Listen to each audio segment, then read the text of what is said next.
Hi, everyone. Good morning. Hi, Nina. Hi, Miss Parsoni, Social Varsity, Dale Marketer, That Guy Hole, Design a Lot,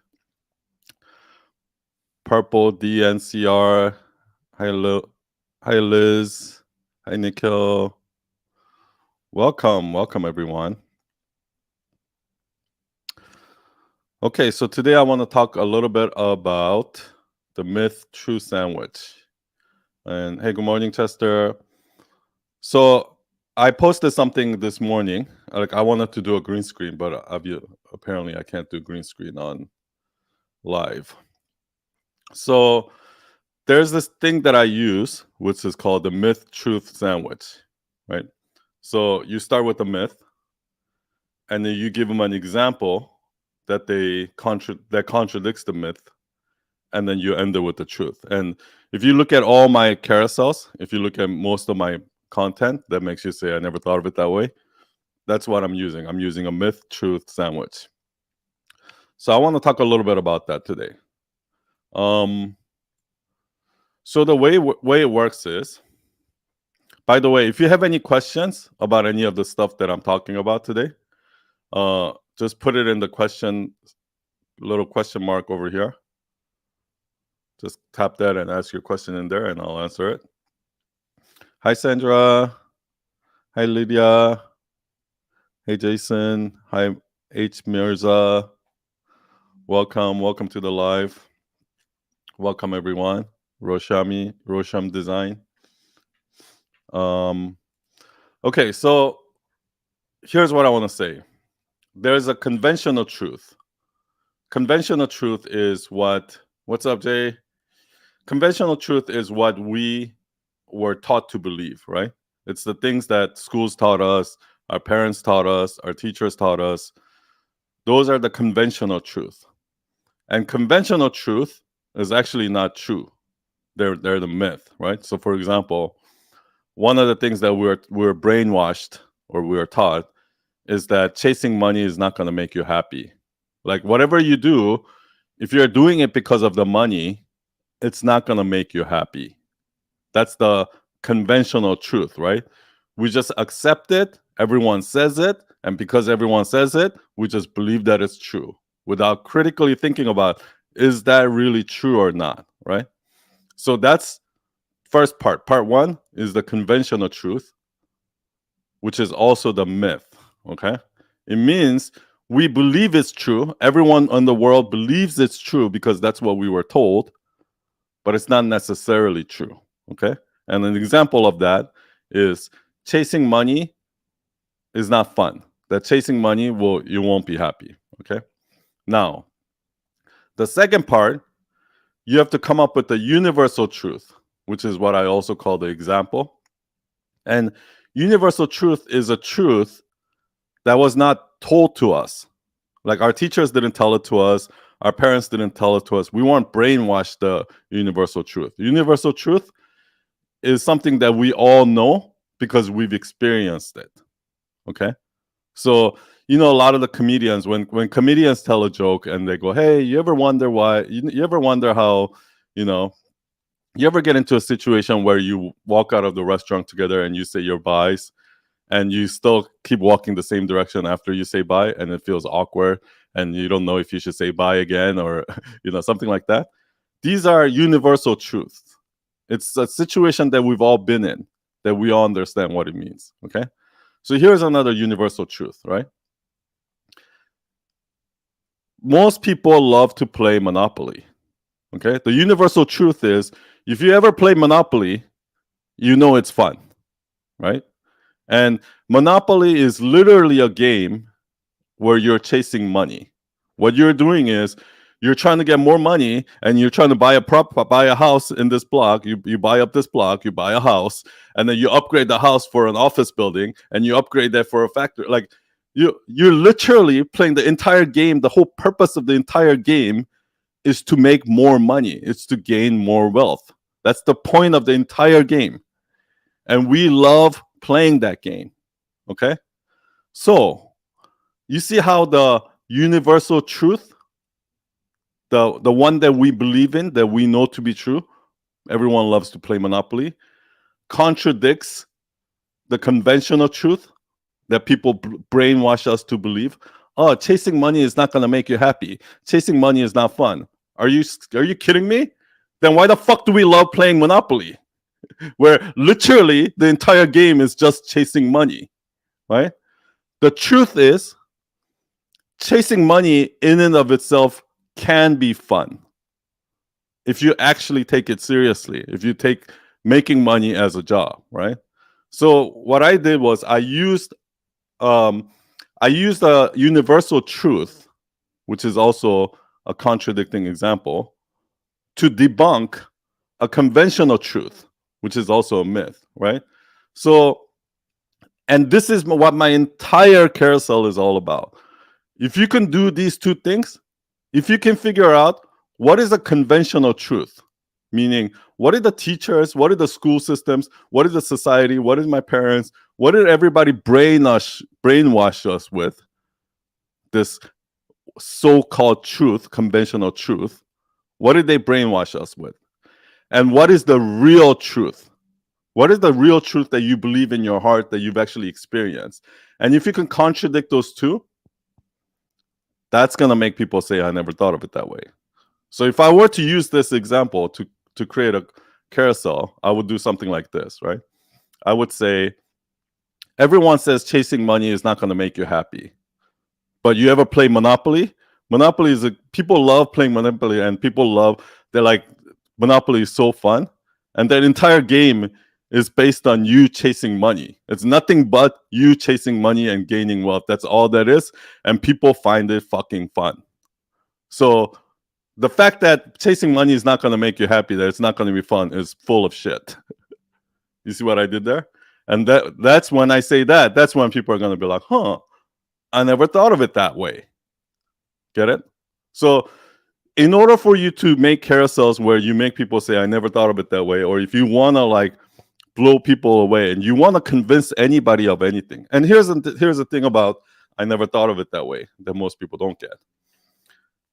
If you want to sell anybody on anything, whether you want to sell them your course, you want to sell them your coaching program, you want to sell them your freelance service, it doesn't matter what the fuck you're selling.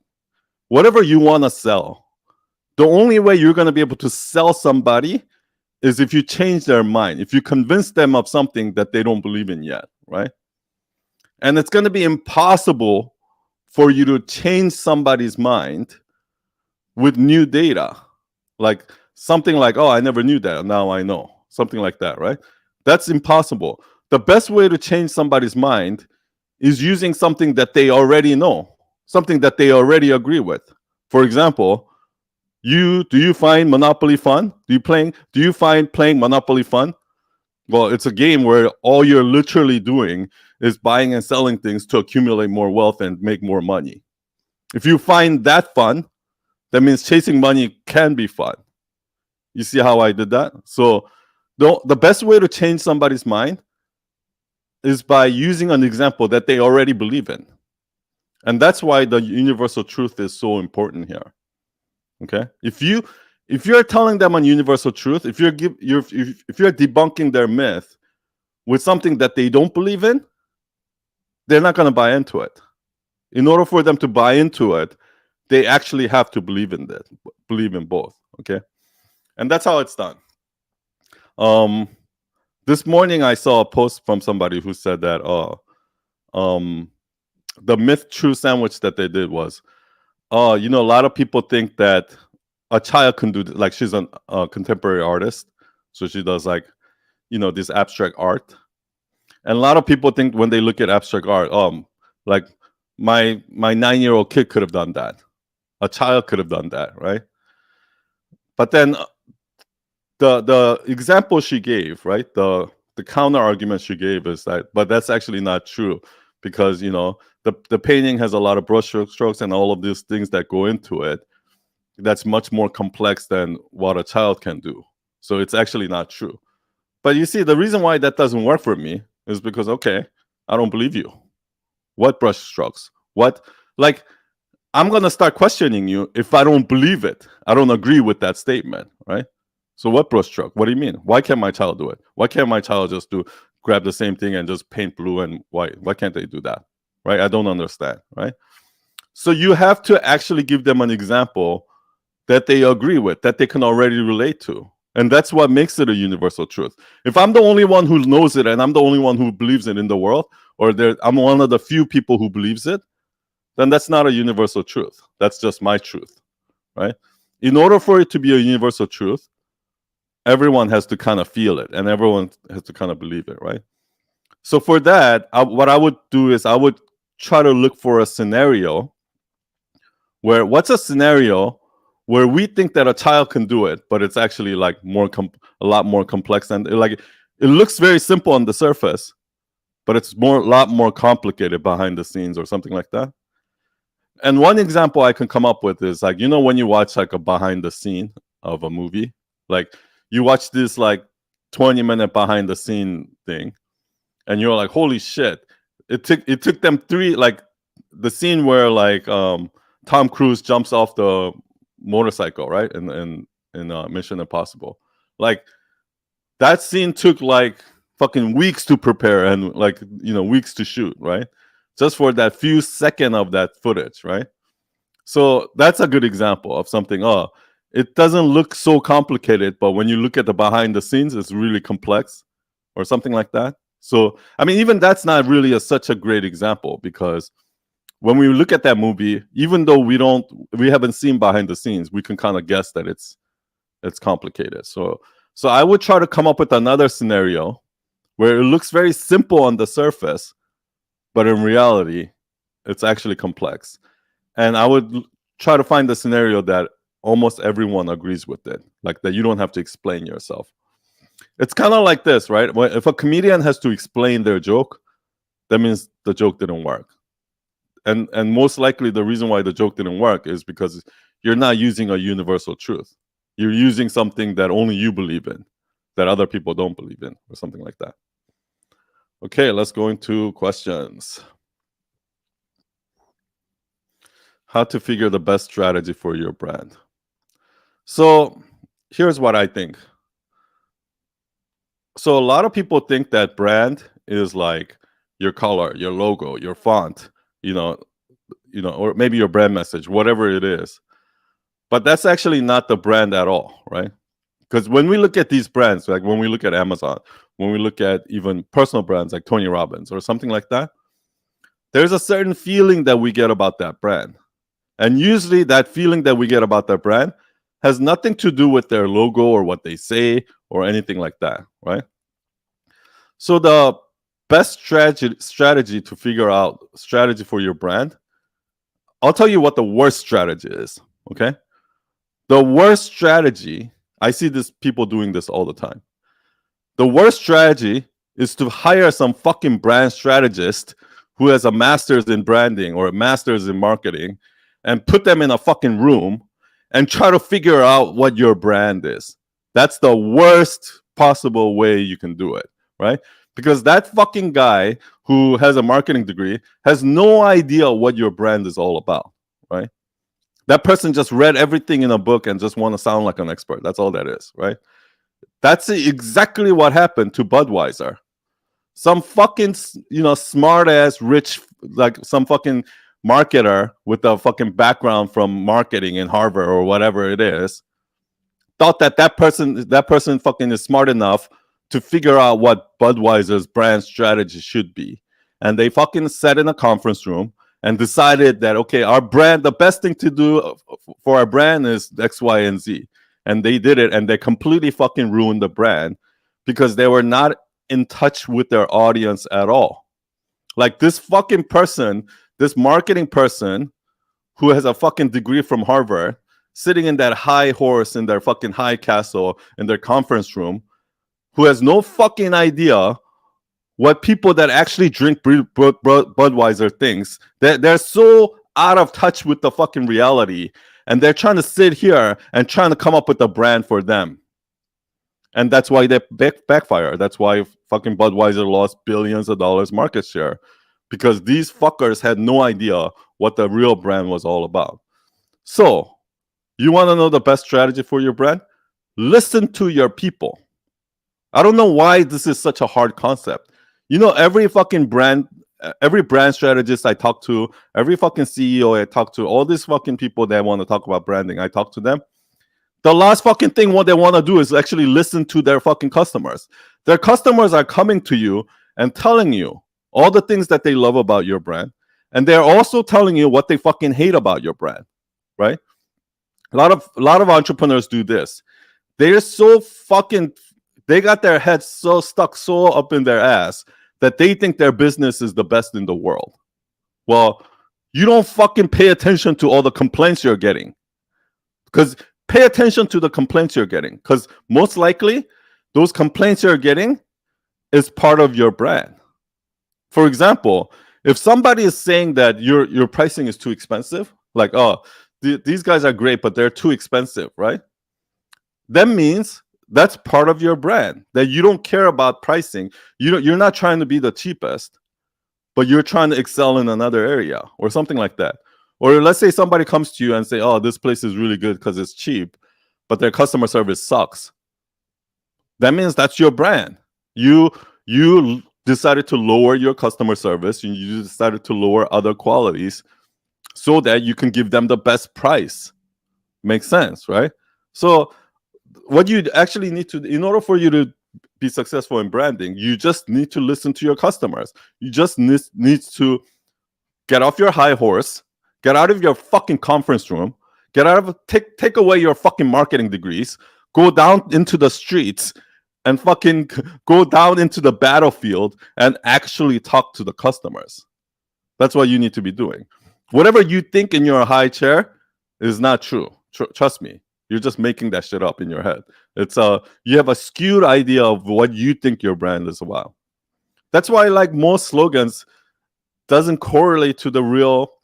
Like, nobody's fucking going to McDonald's thinking like, I'm loving it. Nobody's fucking doing that, right? Nobody's going into Burger King going like, oh, I'm gonna have it my way. Nobody's doing that because their brand slogan is completely out of touch with the reality of the brand. What people are saying about your brand is very different from what you think your slogan is, what you think your brand message is, what you think your brand story is. It's definitely not what your customers are thinking. So yeah, how do you figure out the best strategy for your brand?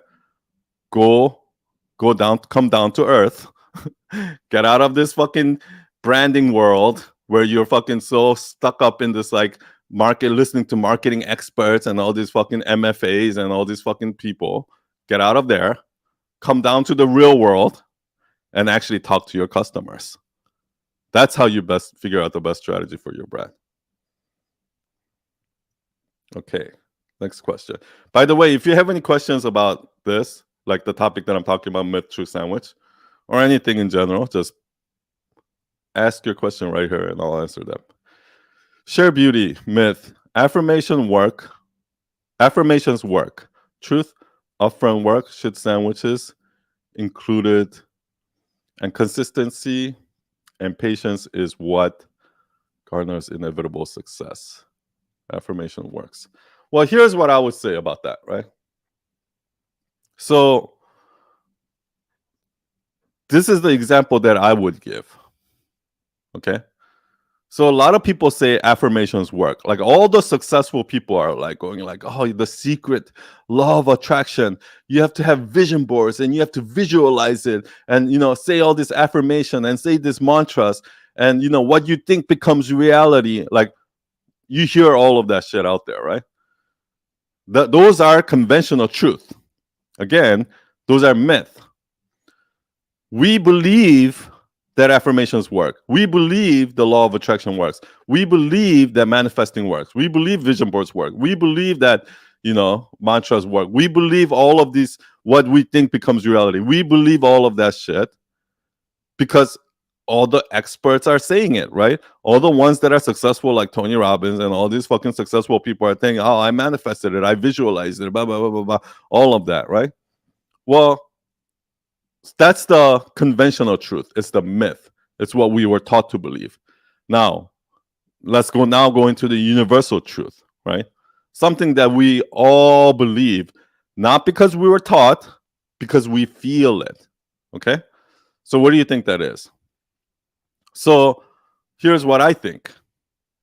You know, out of the billion people who's done affirmations, who's done, the secret, law of attraction, vision boards, out of billions, maybe not billions, but out of millions and tens of millions or hundreds of millions people who's done these affirmations, who's bought the book Secret, and who's done all of this shit, only a handful of them actually became successful. 99.9% of people who do affirmations, who do fucking law of attraction, who do vision boards, for some reason they're not getting it. Only 0.1% of the people who do the affirmations. So does affirmation really work? And if it did work, why didn't it work for the 99.9% of people who read the book? How come it only worked for 0.1%? So the truth is, it doesn't work. Maybe it's that plus all these other things that successful people did, but it's definitely not the affirmation alone that made them successful. Because if affirmation is what made them successful, everyone who does affirmation should be successful, but they're not. Most people are not, right? So maybe something like that. The myth is that affirmation works, but how come it doesn't work for then my universal truth would be, how come it doesn't work for the 99.9% of people who practice affirmation? Well, the truth is, affirmation by itself is not what makes people successful. It's the affirmation plus something else, right? So actually that myth truth sandwich, you can use that format in almost everything. It's called survivorship bias, right? So survivorship bias is when, during World War I, when all these planes came back and they try to figure out where the plane's getting hit the most, and so they can protect it.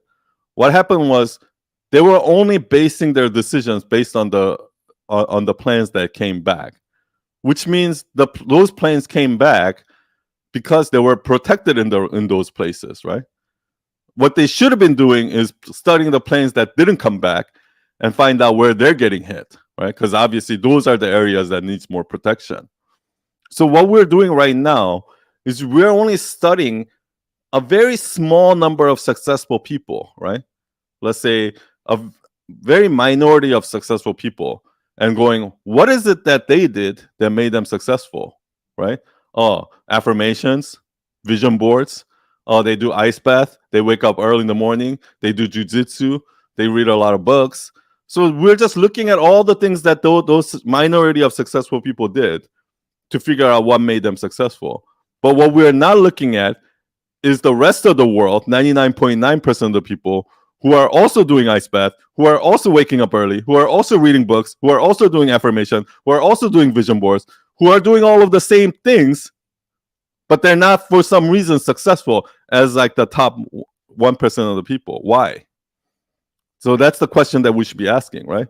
And that's exactly what survivorship bias means, is that we tend to only look at a tiny minority of successful people, and we try to base all of our hypothesis based on that. When we actually should be looking at is 99% of the unsuccessful people, and what is that they're doing differently that's not making them successful, right? Or something like that. So that survivorship bias can be used in myth truth sandwich all the time. And if you look really around if you look around, like, everything do you do, right? What does the top designers do that's differently than the bottom 99%? What does the top 1% of the entrepreneurs do that the bottom 99% are not doing? What does the top 1% of fitness people do that are fit that the bottom 99% are not doing, right? We're only looking at the top 1%, but we're not looking at the bottom 99%. What is that they're doing wrong? And if you really look at that truth, that's the universal truth. Then we'll start to see what the real truth is. Okay, let's move on. What is your mindset? I don't know. I don't know what that question means. But here's what I'll say. Something that I always have to come back to is this. I get distracted all the time. I watch this YouTube video that says, "Oh, son, like you should be doing funnel like this." I watch another YouTube video that says, "Oh, you should edit your videos like this in order to get more views." Like I get distracted all the time from this million different advices, right? But one thing that I have to make sure to always come back to is I have to always come back to my entire life philosophy, which is just focus on being the best at whatever is in front of you. Don't worry about the outcome. Don't worry about, okay, if I do this, I'm going to get more followers. If I do this, I'm going to make more money. If I do it like this, that this result is going to happen. Don't worry about what's going to happen next month. Don't worry about what's going to happen next 3 months. Don't worry about, I don't give a fuck what's going to happen. I have no idea where my life is going to be 5 years ago. There's no fucking way that I could have figured out that today I'm going to be where I am today 5 years ago. My life today looks completely different from my life 5 years ago. Okay? So my whole thing is this. I just need to 100%, 100,000% trust that universe is going to bring me to whatever destination it's going to bring me to. And I don't have to. I don't have to worry about I need to, in order to do this, in order to get to this place. I need to do this in order to get here. So I don't fucking have a 5-year plan. I don't have a 1-year plan. I don't have a 10-year plan. I don't even have a 3 months plan. I don't know where the fuck my life is going to be in 3 months. Okay? The only plan I have is whatever is in front of me, I'm going to do the best job I can possibly do. So for example, right now, I'm doing this IG live, right?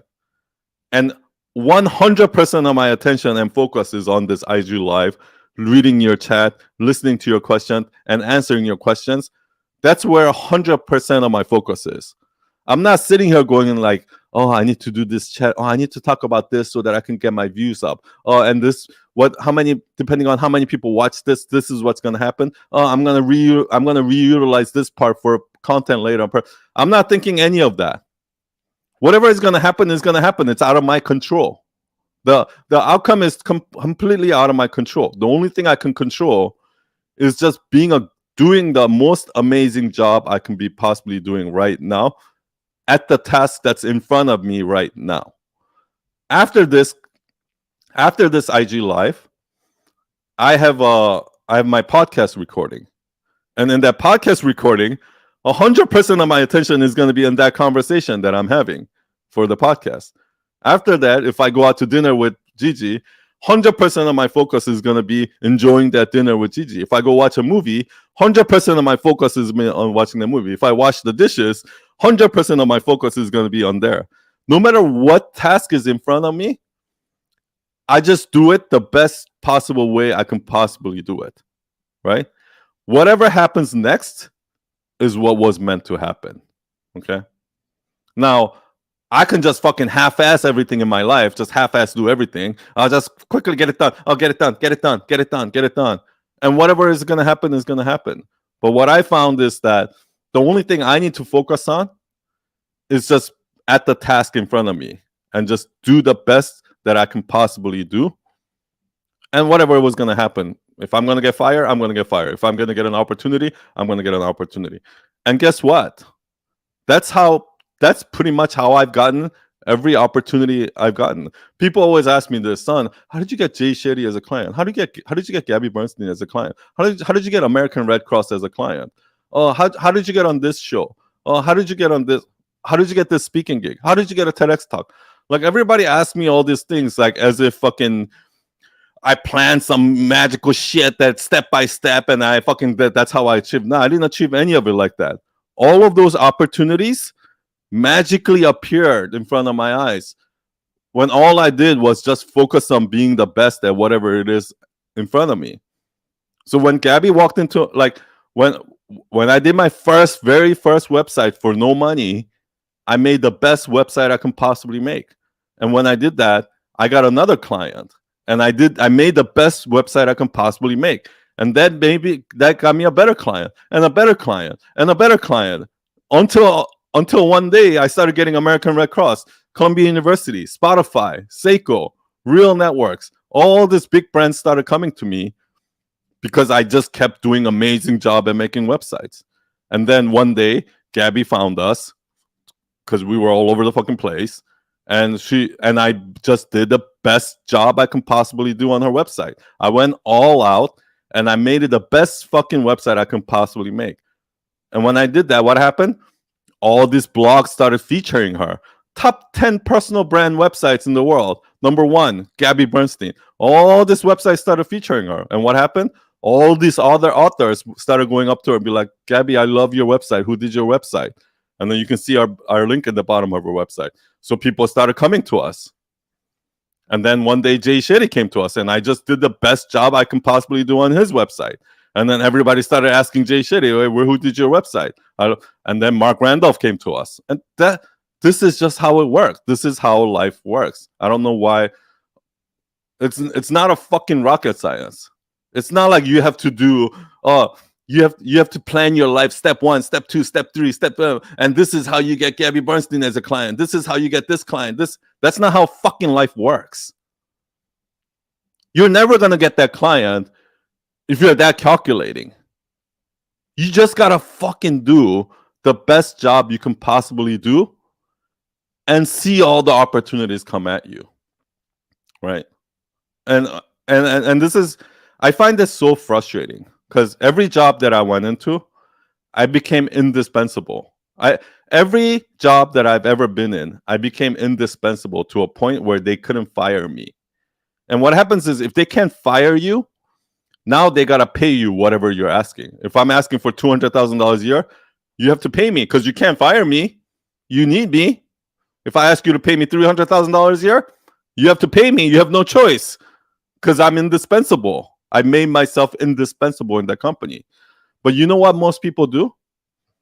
They make their job. Most people go to a 9-to-5 job and they make their job easily replaceable with anyone else. Like I can literally go in and I can fucking replace you with anyone else because you're doing the bare minimum, right? So people used to always come up to me and say, son, don't overwork yourself, son. They're not going to pay you more. What's in it for you, son? What's in it for you? Just do the minimum that you need to do and just get your paycheck. I never fucking did that. I never wanted to do that. I always overperformed. I always went out of my way to do the best job possible. And when I did that, then I became indispensable. And then the money came later. What everybody wants is they want a guaranteed contract. Oh, why should I kill myself? Why should I work hard? You're not going to do anything for me. Show me the contract first. Pay me first, and then I'll do it. I fucking guarantee you won't. Because your whole fucking mentality, your whole fucking mindset is to do the bare minimum. So if somebody pays you this much, you're going to do that much work. If somebody pays you this much, you're going to do exactly that much work. That's how your brain works. Therefore, that's just not how business works. Gambling and business doesn't work that way. Oh, guarantee me this winning and then I'll work my ass off. Guarantee me 1 million followers and I'll keep posting content. That's not how it fucking works. You have to have blind faith that it's going to work and you have to put out content. You have to have blind faith and you have to go over deliver and then hope that new opportunities will come in the future, and they will. But you sit there, you fucking waiting for a guaranteed contract. You're waiting for a guaranteed client. You're waiting for some guaranteed step-by-step process. You're waiting for guaranteed profits, guaranteed followers. None of those things are in life is guaranteed. You have to have that, you have to have the faith, right? You have to have the blind faith to go ahead and do it first. And then hope that something comes back. And if it doesn't come back, sometimes it doesn't. There's been plenty of times when I fucking over-delivered and I got nothing in return. That's just life. But more often than not, if you over-deliver, if you're doing the best job you can possibly do, good shit is going to happen to you. And I 100,000% believe in karma. So, yeah, that's my mindset. My mindset is literally this. No matter what task is in front of me, be 100% present in that moment and do that shit to the maximum to my ability. And that's it. And I don't overthink anything. Whatever is going to happen is going to happen. And whatever is not going to happen is not going to happen. I can't control that. Okay. NSE Canvas. For some people starting from scratch in building a brand, which platform do you recommend we use first? So for social media, I recommend you use the platform that you already use, that you already like to use, that you're already familiar with, right? For example, for me, Instagram was the thing that I was most comfortable with. So I started with Instagram. And the reason why is because, before I didn't use Instagram, but I did like marketing for my clients for Instagram. I made their Instagram posts and all of this shit. And now looking back, like whenever I tell people like, hey, don't listen to Instagram advice from somebody who has 150 Instagram followers. Like that person just has no fucking clue what they're doing, right? And when I do that, I get attacked by all these fucking social media marketers that are like, son, that's not true. I'm a social media marketer. I don't have followers, but I've gotten 1 million followers from my clients. Well, if you can get 1 million followers for your clients, and if you can prove that you did that it has nothing to do with your client, it has nothing to do with their content, it has nothing to do with their charisma, it has nothing to do with their advertising, it has nothing to do with anything else, but you are the sole fucking whole only reason why they got 1 million followers. If that is really it, you should be able to grow your own account to 1 million followers. Why not? Why can't you do it? It's because I was like that too. I was that fucking guy who had no Instagram followers, who didn't fucking use social media, going around telling all my clients what they should be doing on social media, giving them social media fucking tips as if I was the fucking expert when I didn't even use Instagram myself. I guess I'm so fucking sick and tired of this shit. I meet so many CMOs. I meet so many fucking marketing directors. All these people that so-called call themselves a fucking social media expert when they don't even fucking use social media themselves. Like when I got on Instagram, I started using Instagram. I learned so many tiny little nuances that makes all the difference in growing Instagram. For example, in the beginning, I didn't now that I've been using Instagram, when I go to an account, I can clearly tell, like just within a matter of first 10 seconds, I can tell if this is a ghost account, meaning there's some interns in the background or some fucking bots that are managing this account, or this is a real account with the actual human being who's actually responding. I can tell that right away. When I go into an account, I can tell you may just by quickly looking at the engagement rate, how powerful this brand is. It's just a fucking, if this person just bought a bunch of followers and their followers don't give a shit, or or they actually have a real community. If I go on live, I know based on how many followers, I know how many people should show up. And if that number of those show up, immediately it's a red flag for me, saying, okay, all your followers are probably fake or something like that, right? So there's all these fucking tiny little nuances about social media. Like, what does it mean when you like a post? What does it mean when you reply with an emoji? What does this mean? What does this mean when you say that? There's so many tiny little nuances about social media that I learned that I'm actually, quite frankly, I'm fucking embarrassed that I even ever gave social media tips or any kind of social media marketing tips to people before I actually did social media myself. Because it's a fucking night and day difference. It's actually like you trying to give parenting advice and you've never fucking had a child before. You read all the books, you call yourself you read all the child psychology shit, and you read all the fucking books, and you think you're some fucking expert in parenting, but you don't have your own fucking children, right? That's what it's kind of like. Once you have your own fucking children, you raise your own fucking children, you realize it's not so black and white. It's not so easy. It's not so fucking blanket statement. There's actually a much, much, much more nuance to it, right? So the reason why I say start with the platform that you know, because if you go on a platform you know how most people are using it. You know when you're overdoing it. You know when you're being fake. You know when other people can see that you're being fake. You know all those nuances about that platform and how people use it. You know that when people make a stitch, it's usually like this. Otherwise, it just becomes it's nothing fucking worse than some fucking boomer or some marketing executive from fucking huge advertising agency who thinks that they're fucking one of the people and they're trying to be a cool mom. Oh, look, I'm a cool mom. I can use TikTok and and they fucking basically highly produce some fucking video to make it look like it's a TikTok, and then they fucking post it on TikTok, not knowing how fucking all the kids are looking at that shit and making fun of it because it's so fucking cringe, because that person obviously didn't know anything about TikTok. So don't be the fucking cool mom that's embarrassing the kids. Go actually fucking hang out with the kids and figure out what the kids fucking want and figure out what the world is like before you pretend to fucking go in there and try to pretend to be one of the kids. Do you understand what I mean? And that like really, really, really bothers me. And how many CMOs, how many marketing experts think they're a cool mom and oh, I know TikTok. No, you don't fucking know TikTok if you don't use TikTok on a day-to-day basis, okay? You don't fucking know Instagram unless you use Instagram on a day-to-day basis. You don't fucking know YouTube unless you use it on a day-to-day basis. And you actually have to use it on a day-to-day basis to learn the lingo, to learn the trends, to learn what the kids are doing, to learn the etiquettes of what to do, what not to do. Do you know what I mean?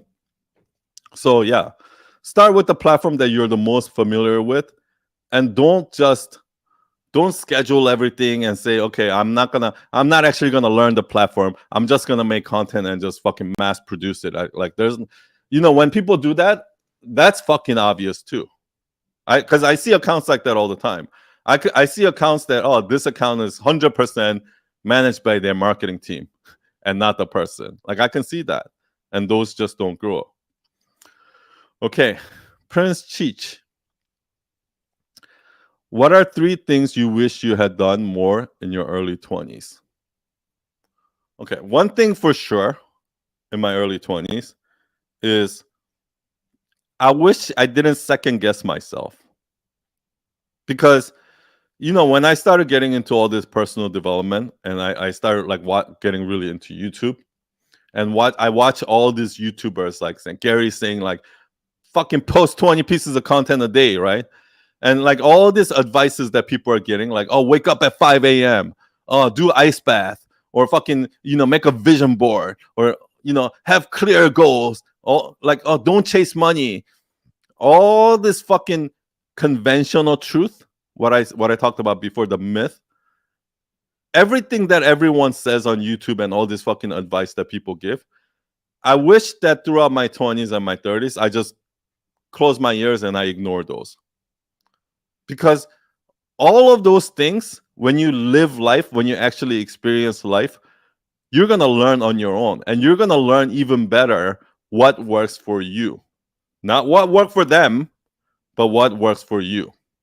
Okay?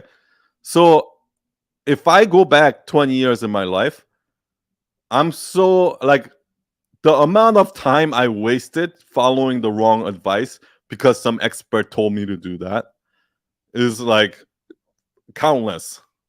So I feel like I could have gone a lot faster if I just trusted myself, trusted my own guts, rather than trusting experts. So that's number one. Second thing,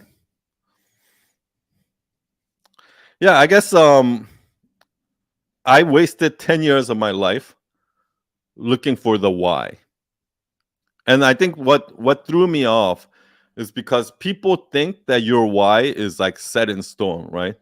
Oh, this is your why, and this is the purpose of your life. And like, what I found out is after 10 years of fucking pointlessly wandering around trying to look for my why, in the beginning, I was like, oh, my why is to help this tech startup entrepreneurs, create products so they can change the world. And I'm going to help them do that. Oh, my why is to help these, medical and pharmaceutical companies tell their stories. My why is to help these personal brands. Like, my why kept I kept saying, well, actually, no, that's not my why. And then I'm like, oh, maybe this is my why. Oh, maybe this is my why. Oh, maybe that's my why. Like, At the end of the day, what I found out is that your why is bullshit.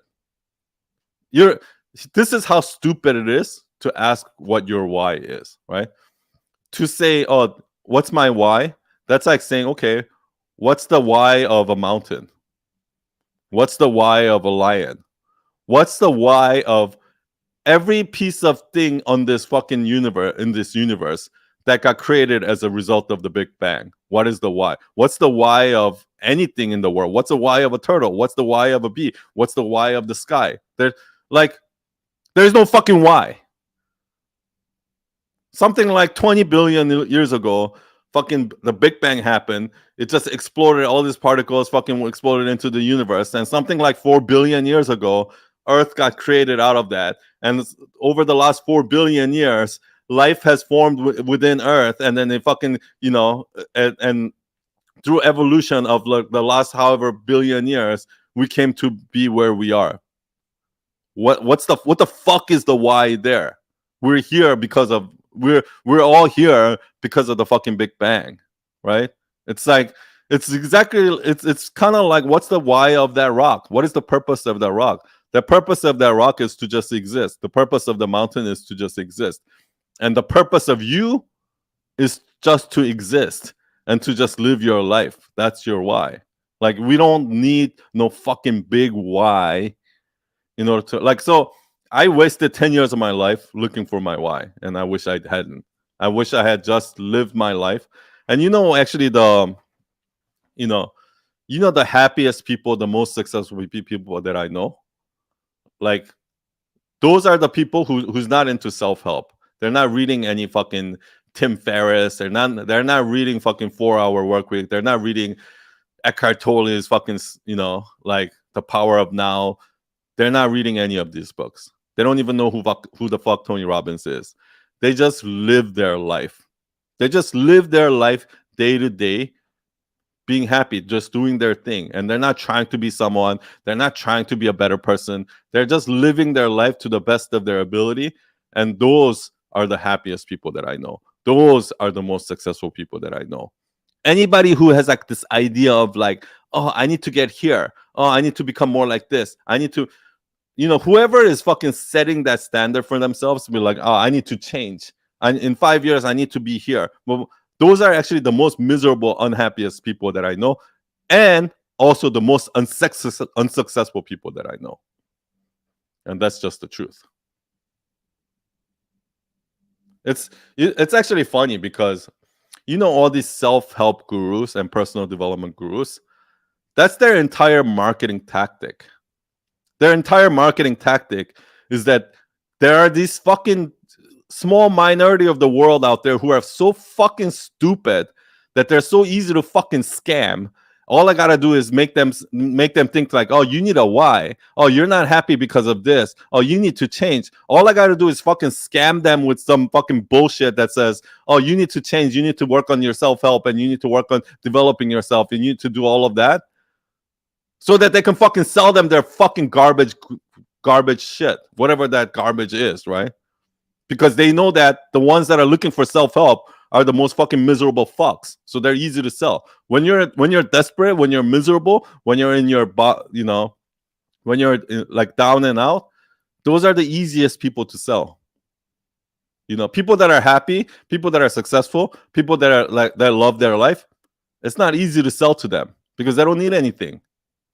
Nobody's like, you go up to them, and that's why those bullshit scam of like from Prince of Saudi Arabia that you're gonna get $50 million if you just PayPal me this money. The reason why all those fucking bullshit scams work is because they work on desperate people. They work on people that are deprived. They work on people that are weak. They work on people that are like always searching for something better. So stop fucking searching for that shit. The more you fucking search for that shit, the more you fucking search for like a better life, the more you search for a happier life, the more you're gonna get scammed. So stop searching for it. You want to be happy? Just fucking be happy today. Just focus on how amazing your life is today and live your life today to the fullest. And then do it again tomorrow. And then do it again tomorrow. That's how you be happy. That's how you get everything you want. Okay, the drawing board. I study a lot about my craft, about business. I'm working a lot and testing a lot of things, but sometimes I feel that I use studying as a crutch not to act. How would you deal with these problems? So here's the thing. I never study. I fucking hated school. Like I hate school, I hate studying, I hate learning, I hate all of that shit. Okay?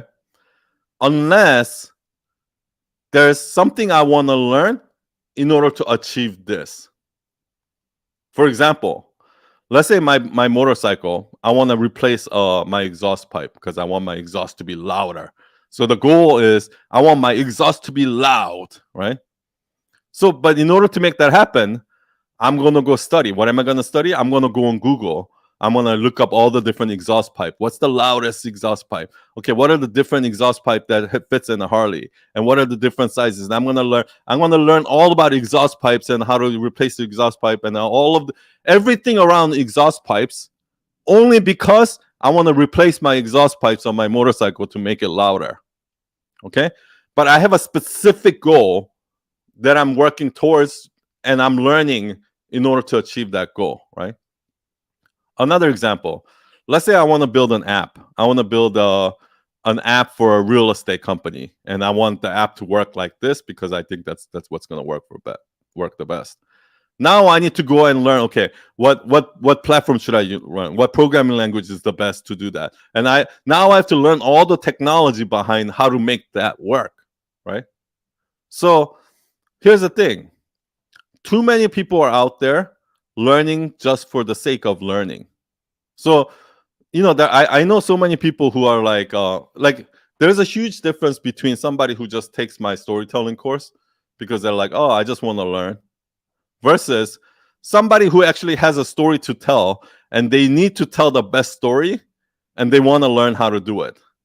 Those people always improve faster. Those people always do better. Because what's happening is when I just give you a book and I just tell you to study how to code, I just tell you to study objective oriented programming, nothing's gonna go in your care because you don't give a fuck about objective oriented programming. You don't care about objects. You don't care about classes. You don't care about variables. You don't care about the things that you don't care about coding. You're only learning it because you just want to absorb that knowledge for no reason. But imagine you were building a software and everything got really messy and everything so hard to keep track of, and it's making your development time take too long. And I come and tell you, like you can save a lot of time if you just use object oriented programming, where everything is objectized, so you don't have to go and figure out all the variables one by one. You don't have to do you can already make pre-existing classes that you can reuse over and over and over again. Now that person is going to actually care about, oh yeah, I want to learn how to do that. That person is going to actually care about learning that thing because there's a use case for it right away that they can use right away to help their life. Do you understand what I mean? So I never learn anything just for the sake of learning it. I only learn something when I have a use case for it, where I need to learn this in order to achieve this goal. Then I'll learn it much, much faster. So, if you want to join Night Owl Nation and you want to learn storytelling and you want to learn how to do this myth truth sandwich, if you just say, oh, that'll be cool to learn, I'll just join to see what happens, I guarantee you're not going to improve. But if you say, I want to learn how to make those content like Sun that makes people say, I never thought of it that way, and I'm going to do my best to do that, and I want to put out carousels and make people say, I never thought of it that way, so I can get 100,000 followers, I guarantee you're going to learn it much faster and much better. So I guess that's kind of what I would say to you. Don't just go out learning things for the sake of learning it. Just because somebody says, oh, you need to have Photoshop in your resume. Oh, you need to have, this Node.js in your resume. So I need to learn it. Don't do it like that. Learn it because you need to learn it in order to use it to do something else. Like you actually have a purpose for it. Okay, I'm going to do last question. Okay, Prince Cheech. Which is better approach in building an audience, following from zero, authentic following from zero? Authentic presentation of myself or one that appeals to the wider public? Both. Just because you are being authentic, that doesn't mean it's not appealing to a wider public. And just because it's appealing to a wider public, it doesn't mean it's not your authentic you. Here's the thing. Here's all of you, okay? And this is what the people want, right? And there's an overlap there. So this is what you need to make. Don't just go out and make something just because it's popular. Don't go out and talk about AI just because that's what people want to know. If you don't personally care about AI, because then it's going to come out stupid, right? And don't just talk about something you care about authentically. Let's say you love fishing and you love going to catch fish, and that's what you're all about. But nobody else out there cares about it, and I'm sure there are people who care about it. Then don't talk about it. Don't talk about things that's authentic to you that nobody gives a shit. And don't talk about things that everybody gives a shit that's not authentically that you personally don't care about. And there's plenty of things like that. There's plenty of things that you care about that other people want to know from you. And there are plenty of things that other people care about that you also care about. So stick to that. Right? Let's see if we can do a couple more since there's. I'll do lightning round. Okay. Shrivya design. Number one tip on creators should always keep in mind. This is the number one tip for me. The only reason why I ever see people fail is because they quit. I've never seen somebody fail because their content sucks, because their voice sucks. I've never ever seen anybody fail for any other reason other than the fact that they quit, that they gave up. Okay? Because I don't give a shit how bad your video is. I don't care how bad your content is. If you keep going, it's gonna get better. You're gonna figure it out. Go back 10 years and look at Mr. Beast's first videos. Go back 10 years and look at Gary V's first videos. All of these people sucked at some point. Right? So the only thing you need to know as a content creator is this. Or I guess anything in life, if you're a business owner, it doesn't matter what it is. As long as you don't give up, you're going to win. A win is a guaranteed as long as you give up. But as soon as you give up, as soon as you quit, you're automatically losing. That's literally it. Like, I see so many people that are like, okay, this time is different. I'm going to post every day from now on. And then 3 weeks later, they stop. Oh, I'm going to send out a newsletter. And then they stop after 3 weeks. I'm going to start a podcast after 3 episodes. They stop. Like, stop fucking saying shit that you're going to do that. Stop saying shit you're going to do that you know for a fact that you're not going to do. And it's really like that simple, right? A lot of us, we don't want success to be that simple. We want success to be some complicated, some top secret that only I know, that I use, and I became successful. That's how we want it to be. But I got bad news for you. Success is fucking simple. It's literally doing that boring thing that you don't want to do every single day in and day out, and day in and day out. And 99.9% of the people in the world, for some reason, can't do this simple thing. And it's the number one reason why people fail. It's crazy. So easy, so simple. Share beauty. Do you take a bird's eye view of your life often, or do you let things flow towards you? Yeah, I rarely look at my life in a bird's eye view. I just let things happen. Just because I don't think that now I'm actually 100% certain that I have no control over my life. None of us have control over your life. I mean, did you know how much like COVID was going to throw off your life? You had no idea. Shit happens, right? So yeah, I rarely look at like a bird's eye view. Which actually probably makes me a bad leader, right? Because I feel like a leader has to have that bird's eye view, see where you're going and things like that. But I'm going my way. I'm just going the direction that universe is leading me. You want to follow me? Go right ahead. Don't want to follow me? That's no problem either. That's fine. Like I'm not trying to get people to follow me, to do what I do. That's not what I'm trying to do.